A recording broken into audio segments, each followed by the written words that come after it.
यहाँ पर सुविधा सुख था। सबसे पहला तो ये था कि अकाल नहीं गिरा था। दूसरा ये था कि शरीर स्वस्थ रहता था। घने बाग बगीचे, जंगल, फलदार वृक्ष, सुगंधित फूलदार पेड़ पौधे, बहुत ही अपने आप ऑटोमेटिकली परमात्मा की कृपा से सतयुग में ऐसी व्यवस्था होती है। शुद्ध प्रदूषण नहीं होता, शरीर मजबूत होता है, लंबी लंबी बहुत ही लंबा, क्योंकि प्रदूषण के प्रभाव से वायुमंडल में हमारे ऊपर दबाव बढ़ता जा रहा है और खान पान कमजोर हो गया, इसलिए हमारा शरीर का साइज कम होता जा रहा है। और पहले प्रदूषण था नहीं, वायुमंडल का इतना दबाव नहीं था, शुद्ध हवा थी, बहुत ज़्यादा वन थे, ऑक्सीजन की कोई कमी नहीं थी, तो अच्छा आहार था, मजबूत शरीर था, लंबे लंबे सैकड़ों फुट ऊंचाई मनुष्य की होती थी, मानव शरीर की, और लाखों वर्ष जीवन होता था। पिता से पहले पुत्र की मृत्यु नहीं होती थी, क्योंकि पुत्र बड़े वफादार और आज्ञा के पालन करने वाले होते थे। और पुत्र की मृत्यु, ऐसे प्यारे पुत्र की मृत्यु हो जाए तो पिताजी जो है बहुत दुख पाता था।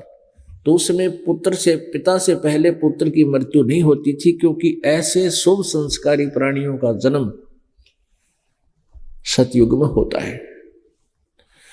और पत्नी जो है कभी विधवा नहीं होती थी, स्त्री विधवा नहीं होती थी। और फिर क्या हुआ कि हमने भक्ति ठीक करी को ना, जैसे आप जी हो, आप जी अब धीरे धीरे परमात्मा की कृपा हो रही है, कई लाखों की संख्या में आप हो गए हो, और आप जी साधना कर रहे हो। पहले परमात्मा कबीर जी आए थे, 64 लाख शिष्य हुए थे कबीर परमेश्वर जी के, और उन 64 लाख को परमात्मा ने सत भक्ति करवाई थी। लेकिन हम परमेश्वर को पहचान नहीं सके, क्योंकि हम अशिक्षित थे, हम सदग्रंथों से परिचित उस समय थे नहीं, जिस कारण से हम अपने भगवान को ना पहचान कर उनसे दूर हो गए। कबीर परमेश्वर जी आए तो उस समय वो ज्ञान सुनाया करते थे। ज्ञान सुनने के लिए बहुत से लोग एकत्रित हो जाते थे। परमेश्वर कबीर जी कहीं भी खड़े हो जाते थे, अपने आप आवाज लगानी शुरू कर देते थे। परमेश्वर की सुरीली आवाज सुनकर, और इस वाणी के अंदर परमात्मा की जो अमृत वाणी है, ये अमर ज्ञान है, मूल ज्ञान है, इसमें बड़ी कसक है, ये आत्मा को झंझोड़ देती है। परमात्मा के शब्द दोहे पढ़ कर देखो, अपने आप कसक बनती है, खिंचाव बनता है। तो ऐसे परमेश्वर खड़े होकर के कबीर जी कहीं पर भी अपने आप बोलने लग जाते थे, उच्चारण करने लग जाते थे इन वाणी को, ऊंचे स्वर में आवाज लगा लगा के। तो ऊंची आवाज से कोई बोलता है तो प्रत्येक व्यक्ति, आने जाने वाला भी कोई हो, उसका भी अट्रैक्शन होता है कि कौन बोल रहा है, क्या कह रहा है, सुने इसके पास चल के। तो ऐसे कई सैकड़ों की संख्या में लोग जमा हो जाया करते थे, और परमात्मा 2-2 घंटे सत्संग खड़े खड़े बोलते रहते थे। ऊंची आवाज उसकी, परमात्मा की लीला, कितने भक्त क्यों ना होते, उसी को स्पष्ट सुनाई देता था। कुछ लोग तो उनकी कृपा से जो वहां एकत्रित होते थे, परमात्मा विशेषकर वहां जाते थे, जैसे कोई धार्मिक अनुष्ठान हो रहे हों, धार्मिक मेले लगते हों तीर्थों पर, मंदिरों के आसपास, तो वहां लोग दुखी जाते थे, मन्नत मानने जाते थे, और कोई 10-10 चक्कर लगा लेता था तो भी राहत नहीं मिलती थी, और परमात्मा के दर्शन मात्र से ही बहुत से स्वस्थ हो जाते थे। इस प्रकार मालिक की शरण में लोग आने लगे। एक ही अटेम्प्ट में, एक ही बार में 10-20 व्यक्ति सुखी हुए। उन्होंने अपने रिश्तेदारों को बताया, औरों को बताया, परमात्मा के चरणों में आने लगे।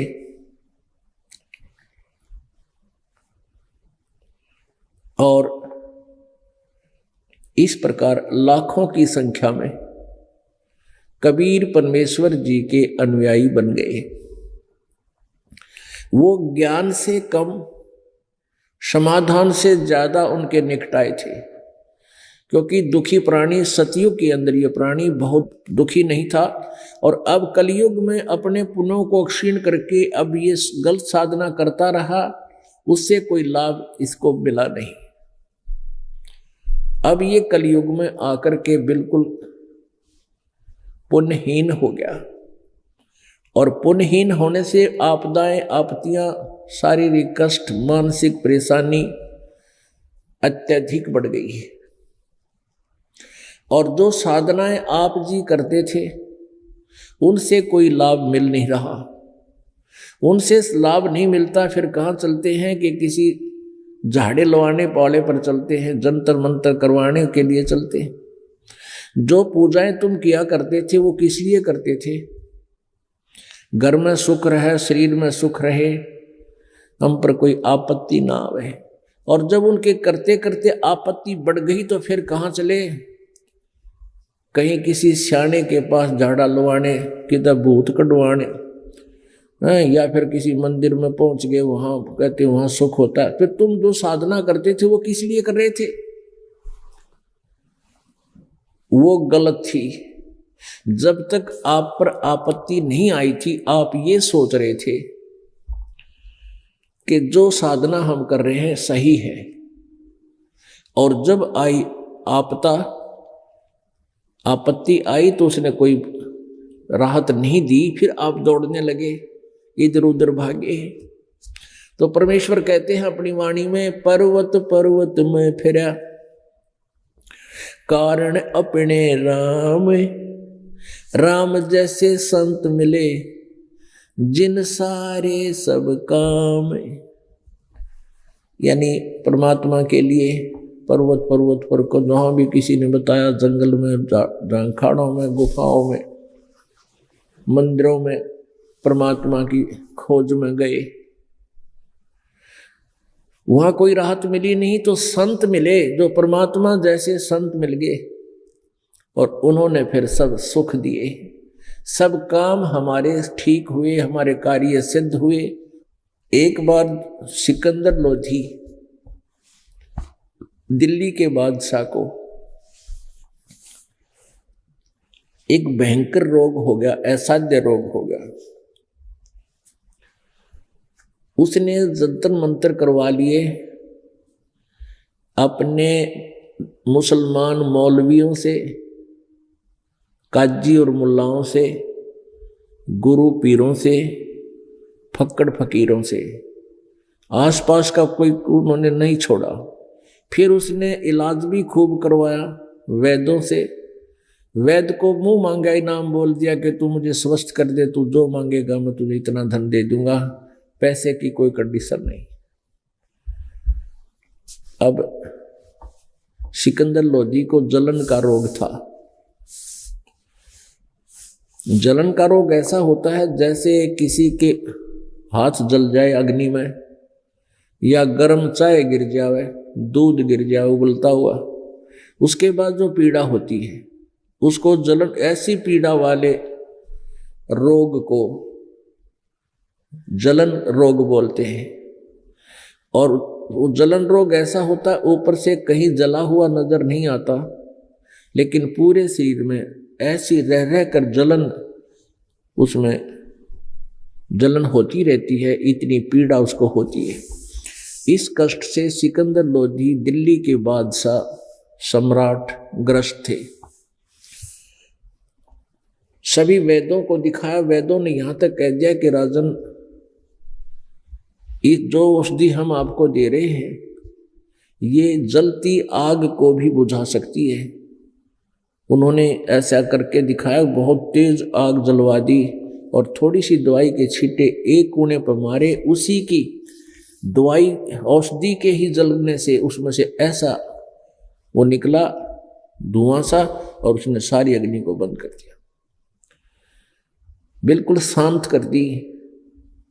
और कहते हैं राजन, आपके ऊपर ये असर नहीं कर रही है। तो वहां पर धार्मिक लोग भी बैठे थे, हिंदू पहुंचे हुए संत भी बुला रखे थे, मुसलमान पीर वहां विद्यमान थे ही। तो सभी ने ये कहा कि राजन, आपके ऊपर ना कोई जंतर मंतर, ना कोई आध्यात्मिक अनुष्ठान से राहत मिल रहा है, कोई असर नहीं कर रहा है, और न ही कोई औषधि काम कर रही है। ये आपका प्रारब्ध के कर्म का भोग है। आपके प्रारब्ध में लिखा है, इसको कोई नहीं मिटा सकता, ये तो आपको भोगना ही पड़ेगा।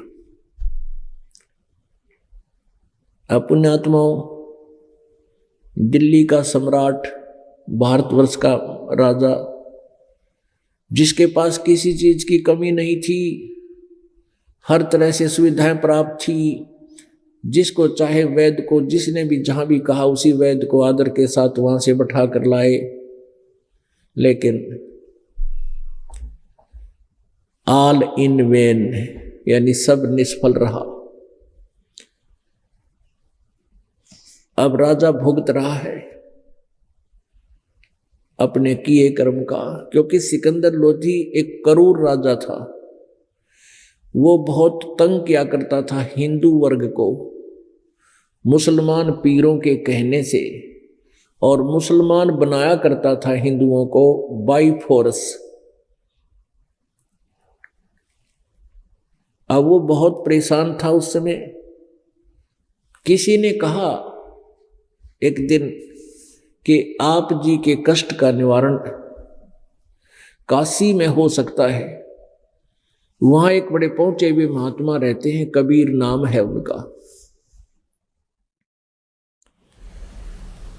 राजा ने कहा भी हमने सब जगह ट्रीटमेंट करवा लिया, भारतवर्ष का कोई भी संत साधु मैंने नहीं छोड़ा, ना कोई औषधि की कमी छोड़ी। अब मुझे लगता नहीं, विश्वास नहीं हो रहा। तो उस भक्त ने, उस व्यक्ति ने बताया कि वहां ऐसे ऐसे एक व्यक्ति को ऐसे तकलीफ थी, वो बिल्कुल ठीक हो गए। उनको सैकड़ों उदाहरण दिए कबीर परमात्मा की महिमा के। सिकंदर लोधी को कुछ विश्वास हुआ, और काशी नरेश, काशी शहर का जो राजा था, वो परमेश्वर कबीर जी की महिमा से परिचित होकर वो पहले ही उनका शागिर्द हो चुका था, उनका शिष्य बन गया था। सिकंदर लोधी ने वहां काशी चलने की तैयारी की। कई अंगरक्षक, सैकड़ों की संख्या में अंगरक्षक साथ थे। हाथी पर सवार हुए।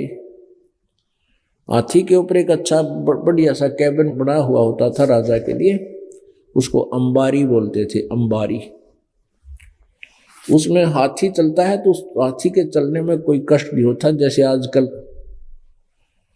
ये बढ़िया कार होती है ना, जिसमें बिल्कुल भी झटके ना लगे, ऐसा हाथी की इतनी प्यारी सवारी होती है। राजा उस पर बैठकर चलते थे, भले ही सफर समय लंबा लग जाता था। सिकंदर लोधी ने राजा दिल्ली के नरेश न काशी के नरेश के पास संदेशा भिजवा दिया कि हम इस दिन बनारस पहुंच रहे हैं। अब काशी नरेश ने बहुत अच्छी व्यवस्था कर रखी रेस्ट हाउस के अंदर राजा को रोकने के लिए। राजा वहां पहुंचा, उनसे कुशल मंगल हुई, और पूरी मेज के ऊपर काजू, किशमिश, सेब, संतरे, पकौड़े, लड्डू, जलेबी, हलवा, पूरी, कचौरी, सारे मेज पर रखी। और नरेश ने, वीर सिंह देव बघेल नाम था काशी के नरेश का, वीर देव सिंह बघेल, उसको वीर सिंह बघेला कहा करते हैं, कहते हैं अपने संत भाषा में। तो वीर सिंह बघेल ने अर्ज की दिल्ली के बादशाह से, क्योंकि दिल्ली के सम्राट के अंतर्गत सभी छोटे छोटे राजा उनके अधीन हुआ करते थे। नरेश, काशी के नरेश वीर सिंह बघेल ने कहा कि हे प्रभु, हे स्वामी जी, हे महाराज, जलपान कीजिए। अब सिकंदर लोधी मेज पर कुर्सी पर आकर बैठ गया और कहा कि वीर सिंह, मैं तेरे द्वारा किए गए इस आदर सत्कार से बहुत प्रभावित हूं, लेकिन मैं खा कुछ नहीं सकता। मेरे को बहुत भयंकर पीड़ा है और मैं यहां अपने ट्रीटमेंट के लिए आया, उपचार के लिए आया। अब काशी नरेश ने यानी वीर सिंह बघेल ने कहा कि आदेश करो महाराज। सिकंदर लोधी ने कहा कि यहां कोई कबीर नाम का कोई संत है और मैंने उनकी बहुत महिमा सुनी है। वीर सिंह, मैंने इस भारतवर्ष के कोई भी वैद्य को नहीं छोड़ा है, सबसे ट्रीटमेंट उपचार करवा लिया, मुझे कोई राहत नहीं मिली और जंतर मंत्र भी संतों से बहुत करा लिए। सभी ने ये कह दिया कि तेरे प्रारब्ध का कष्ट है, तेरे शरीर के साथ ही अंत होगा। लेकिन एक भक्त ने बहुत से उदाहरण दिए। यहाँ के कबीर नाम का कोई संत है और उसने कई हजारों की संख्या में लोगों को बहुत भयंकर पीड़ाओं से, रोगों से मुक्त कराया है। क्या आप जानते हो उसको? इतना कहते ही वीरदेव सिंह बघेल की आंखों में आंसू आ गए और कहा कि राजन, आप ठीक ठिकाना आ गए, आप सही स्थान पर आ गए हो, अब आपका कष्ट नहीं रहेगा। अब वीर सिंह के मुंह से ये बात सुनकर सिकंदर लोधी ने कहा कि वीर सिंह, तेरे मुंह की बात सफल हो, रब करे, अल्लाह करे तेरे मुंह की बात सफल हो और इस महापुरुष से मेरा जो है ना दुख निवारण हो। भी जल्दी कर, उनको बुला ले, यहाँ पर जल्दी बुला कर लाओ उनको, मैं बहुत दुखी हो रहा हूं। अब वीरदेव सिंह बघेल परमात्मा के ज्ञान से परिचित हो चुके थे। उनको मालूम था उधर से दिल्ली के सम्राट के सामने वो बोल नहीं सकते थे, फिर भी हिम्मत सी करके कहा कि राजन, हे महाराज, जो आपका हुक्म वही सिरोधार्य होगा। लेकिन हमने ज्ञान सुना है, सत्संग सुना है परमात्मा का, कहते हैं संत को बाय ऑर्डर बुलाना नहीं चाहिए और यदि हम उनको बाय फोर्स ले भी आएंगे आदेश से और वो अपनी रजा नहीं बख्शेंगे तो भी उनका आना व्यर्थ होगा। साधु संत के द्वार पर स्वयं ही जाने से लाभ होता है। और जैसे आपका आदेश, अब सिकंदर लोधी समझ गया ऐसा भी ठीक नहीं, बुलाएं भी लाएंगे तो फिर वो आशीर्वाद नहीं देंगे मेरे को, तो फिर भी बात बिगड़ेगी। कहने का वीर सिंह, हम चले गए। जब हम 800 किलोमीटर आगे हैं दिल्ली से, उनके आश्रम में भी चलेंगे। वीर सिंह बघेल को पता था, वीर सिंह जी को पता था कि परमात्मा कबीर जी अपने मुंह बोले गुरुजी, यानी वास्तव में गुरुजी तो नहीं थे, लेकिन एक परंपरा बनाए रखने के लिए परमेश्वर कबीर जी ने महर्षि रामानंद जी पंडित जी को गुरु बना रखा था और उनका आश्रम था रामानंद जी का। कबीर जी अपने माता पिता के झोपड़ी में, कुटिया में अपने घर पे रहते थे, वहां जुल्हे का कार्य करते थे। लेकिन प्रतिदिन शाम के समय सारा दिन के कार्य को करके अपना शाम को रेस्ट जब होता था, आरती के समय वहां जाते थे। शाम की आरती अपने स्वामी जी के पास ही किया करते थे, गुरु जी के पास। वीर सिंह बघेला भी कई बार जाता था। उनको समय का पता था कि शाम के समय कबीर जी रामानंद जी के आश्रम में अवश्य आते हैं, तो समय भी निकट हो आ गया था। सिकंदर लोधी से कहा वीर सिंह बघेल ने कि महाराज, ये समय परमेश्वर कबीर जी का अपने गुरुजी के आश्रम में आने का है और वहीं दर्शन कर लेते हैं। वीर सिंह के साथ सिकंदर लोधी चल पड़े। सिकंदर लोधी के साथ उनका एक धार्मिक गुरु शेख तकी भी काशी पहुंचा था, लेकिन वो शेख तकी रेस्ट हाउस में ही रह गया था, सिकंदर लोधी के साथ नहीं गया था। ये सोच करके मैं इन काफिरों के मंदिर और आश्रमों में नहीं जाता, क्योंकि मुसलमान तो हिंदुओं को काफिर बताया करते और हिंदू मुसलमानों को बुरा बताते थे। ऐसे एक दूसरे में एक बहुत बड़ी दरार थी इनके बीच में। तो शेख तकी तो इस डर के मारे वहां नहीं गया कि मुसलमानों को पता चलेगा कि तू हिंदुओं के आश्रम में गया, तू तेरी मान हानि हो जाएगी। अब सिकंदर लोधी का दुख था, उसका पीड़ा थी, वो चला गया। अब गेट के ऊपर मेन गेट पे सेवादार खड़े थे। अब वहां के नियमों का पता था वीर सिंह बघेल ने।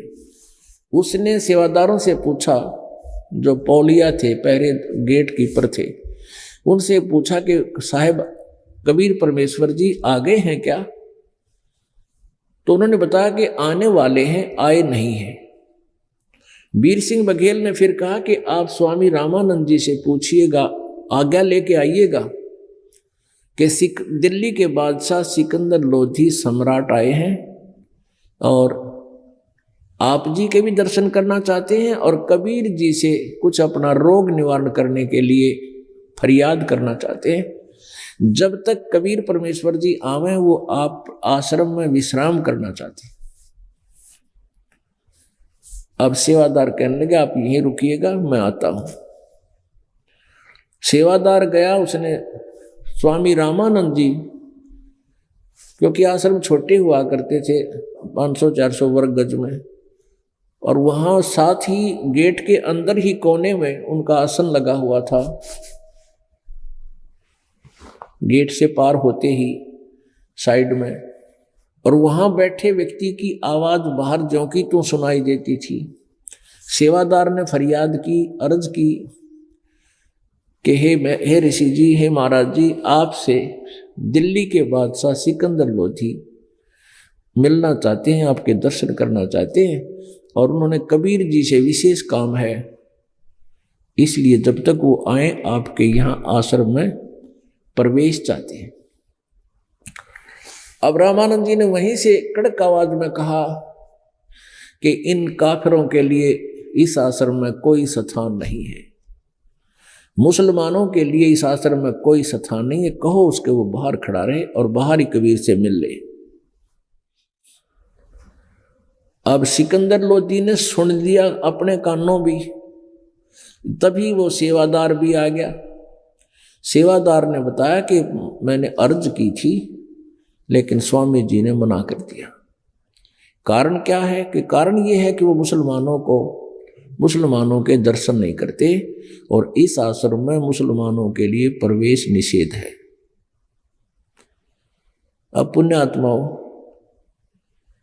कहते हैं, तप से राज मदमानम जन्मति से रे शुक्र समानम। तप से राजा बनता है और तमोगुण होता है वो, फिर राजा में फिर अभिमान बहुत होता है, वो इस तरह के शब्द सुन नहीं सकता। उसी समय उसमें वही करड़ाई छागी और अपने आप महसूस किया कि मैं दिल्ली का सम्राट, मेरे सामने किसी की बोलने की हिम्मत नहीं। और ये 2 कौड़ी का संत एक छोटे से आश्रम में बैठा है और आज इसने मेरी बेइज्जती की है। जब ये मेरी बेइज्जती कर सकता है तो और मुसलमानों के साथ ये कैसा सलूक करता होगा। आ गया फिर राग द्वेष, जो कहते हो। उसी समय निकाली तलवार और चल पड़ा। फिर किसकी, वो तो एक पुण्यात्माओं के लिए होता आश्रम में भाई, हाथ जोड़ के कहीं अंदर नहीं जाना, राजा आके बकवाद करे फिर उसका आगे के चाल है। अब चल गया अंदर। ऊपर आसन पर विराजमान थे रामानंद जी, जाते ही तलवार से उनकी गर्दन काट दी कि काफिर तू है या हम हैं। जब अब ये मन जो है बड़ा उस्ताद है, गलती करवा देता है। एक बार तो और गलती करके ये तो भाग जाता, फिर आत्मा रोती है। अब वो स्वामी जी की हत्या करके पछतान लग गया, कहने लगा वीर सिंह देख मेरे कितने उल्टे कर्म हैं, आया था दुख निवारण कराने के लिए, संत को मार के यो पाप और बढ़ा लिया मैंने, संत की हत्या करके। और अब कबीर जी मेरी एक नहीं सुनेंगे क्योंकि उनके गुरु जी की हत्या होगी। अब वीर सिंह चल वापस चलते हैं, बड़ा दुर्भाग्य है मेरा, अब आजीवन कष्ट उठाना ही पड़ेगा। इतने कहते हुए आश्रम से बाहर निकल ही रहे थे, निकले थे, सामने से परमेश्वर कबीर जी आ रहे थे। अब जो ही वीरदेव सिंह बघेल की नजर पड़ी कि प्रभु आगे गुरुजी आ गए हैं, उन्होंने वहीं रेत में लौटकर, रेते में ऐसे ही कच्चे स्थान पर, और गुरुजी के चरणों में दंडवत प्रणाम किया समेत मुकुट के। अब उधर से सिकंदर लोधी फंस गया कि ईब जय मैंने इनके पैर नहीं पकड़े, प्रणाम नहीं किया तो ये अब तुझे माफ नहीं करे और श्राप दे देगा, तो बहुत सिद्ध पुरुष बताते हैं। और उधर से गलती कर रखी तो दंडवत प्रणाम सिकंदर लोधी ने भी किया और परमात्मा झुके और दोनों के सिर पे आशीर्वाद भरा हाथ रखा और कहा, हे दो दो नरेश, दो दो बादशाह, आज इस दास के पास कैसे पहुंचे? ऐसे सिर पे हाथ रखकर ये शब्द बोले थे प्रभु ने। उसी समय सिकंदर लोधी की जो पीड़ा थी, जलन का रोग था, वो कति छू मंत्र हो गया, समाप्त हो गया। अब सिकंदर लोधी चरणों को पकड़कर बुरी तरह रोने लगे और कहने लगे, अक्षमा करो परवरदिगार, माफ करो मालिक, मैं बहुत पापी प्राणी हूं। क्योंकि परमात्मा संत के सामने ये मन चला जाता है, दूर भाग जाता है। आत्मा भगवान की अंश है, इसमें दया होती है, अभिमान नहीं है इसके अंदर।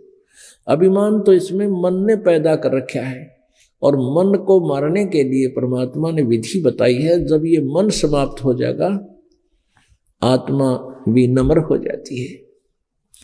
तो अब पुण्यात्माओं, यदि सिकंदर लोधी ने ये गलती ना कर रखी होती, स्वामी रामानंद जी को की हत्या की, तो वो दंडवत प्रणाम नहीं करता, क्योंकि राजा में अभिमान बहुत होता है। अब कबीर जी ने एक तीर से दो शिकार करे। एक तो उसको नरम बनाना था ताकि परमात्मा उसको अपना आशीर्वाद देकर उसको स्वस्थ कर सकते, और उधर से उसके मन की फड़क निकालनी थी। जब तक आप जी को ये विश्वास नहीं होगा कि ये संत पूरा है और आपके, तो आपकी भक्ति चलेगी नहीं। आपके मन में दोष व्याप्त रहेंगे, आपके मन में कोई ना कोई उछल कूद बनी रहेगी जो परमात्मा के लाभ से वंचित रखती है। जब आप जी को ये सिद्ध करने के लिए कि जो संत है ये सही है, सही मार्गदर्शन कर रहा है, तो दास आपको बहुत ढेर सारे प्रमाण देता है। और परमात्मा कबीर जी की कृपा से आपको सुख भी मिलता है, आपके कष्ट भी निवारण हो रहे हैं।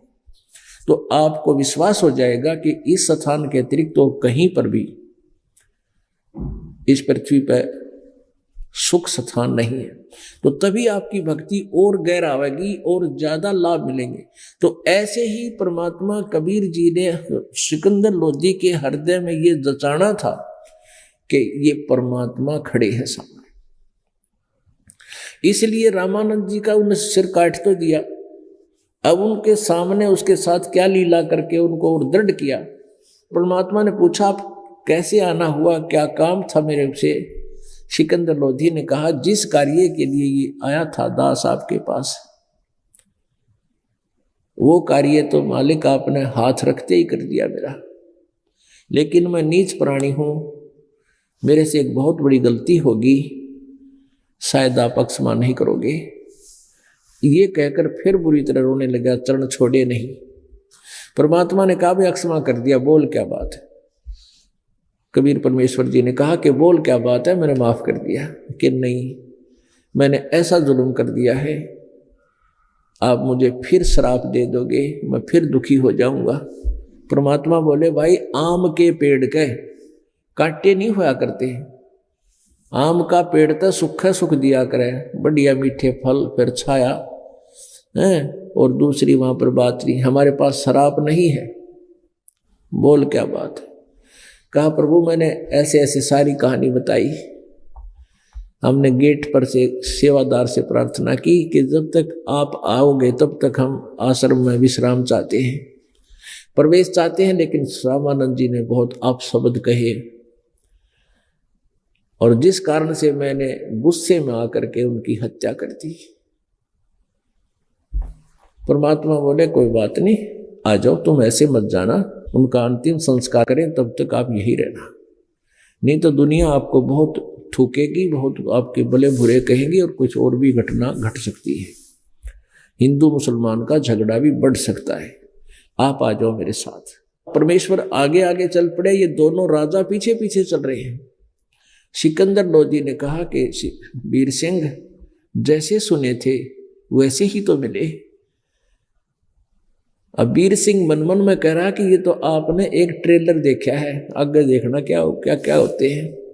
अब अंदर गए तीनों के तीनों, वहां देखा तो कबीर जी अंदर प्रवेश किया आश्रम में। एक भक्त भागा आया, दौड़ा दौड़ा आया और कहा कबीर जी, सिकंदर लोधी ने, दिल्ली के बादशाह मुसलमान ने अपने गुरुजी की हत्या कर दी, इनका मर्डर कर दिया।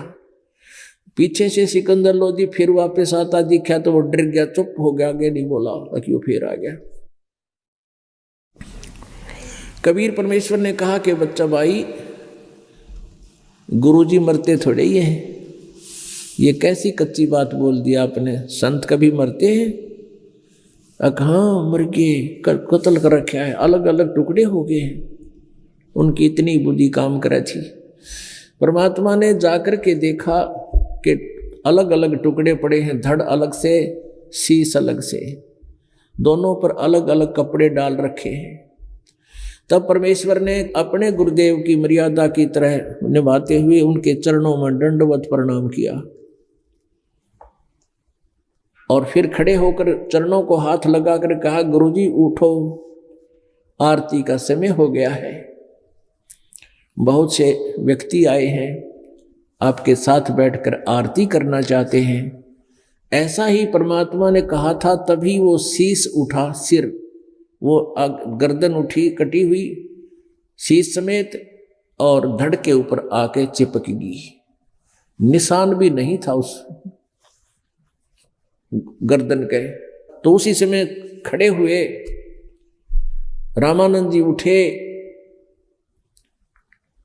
और ये दोष जो का तो होता ही है प्राणी में। क्या देखा सामने? सिकंदर लोधी को देखकर फिर तोड़ी पड़ गई, भौं चढ़ गई उसकी, वैसे क्रोधित होने लगा।